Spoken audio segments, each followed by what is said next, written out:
2022年韩国首部空难大片来了，宋康昊、李秉宪领衔主演，以300亿破纪录的巨资打造，不得不说真的好看。一种神秘病毒在韩国航班内传播，因为没有任何治疗办法，美国不许他们靠港，而日本更是用战斗机强行驱离，甚至在油快耗光的时候飞回韩国本土，民众示威游行，坚决抛弃他们。机上120人究竟该如何求生？在首尔飞往夏威夷的航班上，一个鬼鬼祟祟的男人走进卫生间，只见他从腋下取出一个金属药丸，随后面带鬼笑的走了出来。一个小女孩也要上厕所，男人立刻怂恿她马上进去，可小女孩一脸迟疑，因为就在登机前，她在卫生间发现这个男人竟划开自己的嘎吱窝，往里面塞进了奇怪的东西。这会儿，另一名乘客抢在小女孩前面冲进了卫生间，男人却告诉女孩：“你很幸运。”很快，机上有乘客在网上看到了一条视频，正是这个男人提前发的劫机宣言，但没说是哪个航班。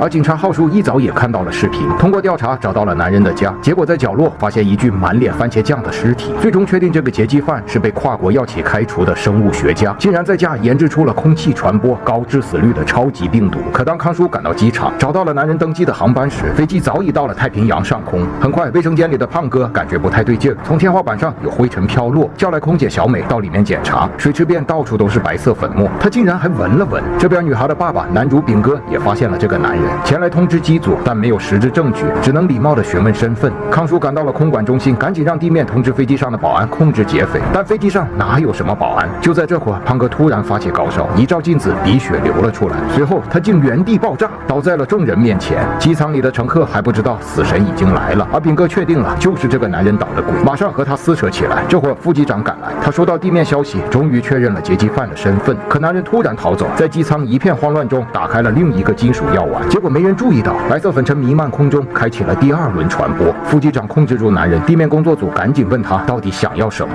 而他很直接，只想要全机人的命。正当机组要继续谈判的时候，男人竟然也原地爆炸了。这下唯一的线索断了，他们甚至来不及知道这究竟是什么病毒。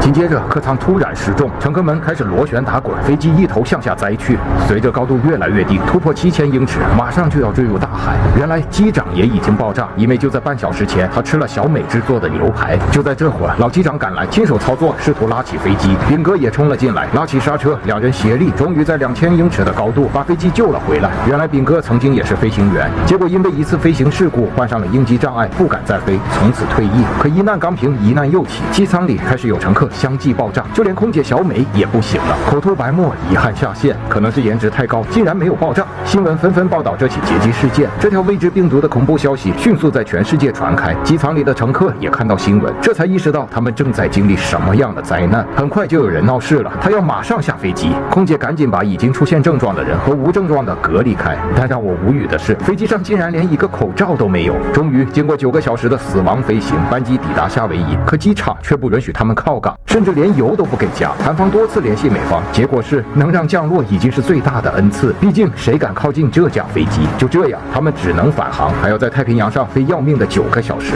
而这边，康叔接到一条重要消息，劫机犯竟还有个同伙被找到了。经过一番追逐，抓到后才知道，这就是他们药企研究的 S 病毒，来自中东，有极高的传染性和出血性，而药企里有疫苗，这可是个关键消息。康叔立刻来到厂区门口，要求他们马上提供疫苗，却被保安推了出去。就因为跨国药企不敢承认，私下引进了致命病毒到韩国，拒绝一切调查。最后，韩方工作组来了，通过各种施压，才打通这条唯一的救命渠道。这会儿飞机将要经过日本，结果副机长也开始咳血了，而且有一发引擎也熄火了。他决定要在成田机场迫降，这下可把小日子们给吓坏了。你不要过来啊！因为他们研究后发现，飞机上的病毒经过劫机犯的多次改造，很可能已经变异，就意味着疫苗没用了。日方再三警告他们不要降落，可副机长真的扛不住了，而且燃油也不多了。突然，2架飞机紧贴着客机呼啸掠过。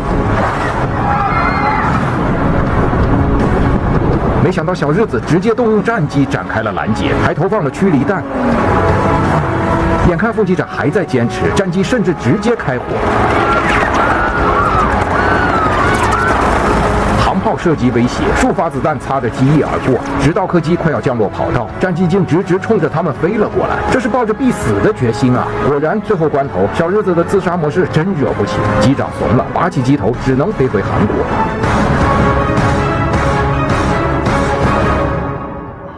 可是回到韩国上空，地上的民众却在抗议，坚决不让他们降落。这下完了，那他们还能去哪？这可急坏了康叔，他直接用自己做人体实验，注射了疫苗，拿命来赌疫苗有效。原来康叔在侦查劫机犯家的时候，也不慎感染了病毒。经过一番痛苦挣扎，最后关头他奇迹般康复了。就这样，炳哥驾驶着飞机来了个超大角度迫降，最终飞机滑出跑道，但所有人都活了下来。看完这部电影，节奏真的惊悚刺激，而我只想说，想保命，随时戴好口罩，尤其在厕所，千万不要乱摸。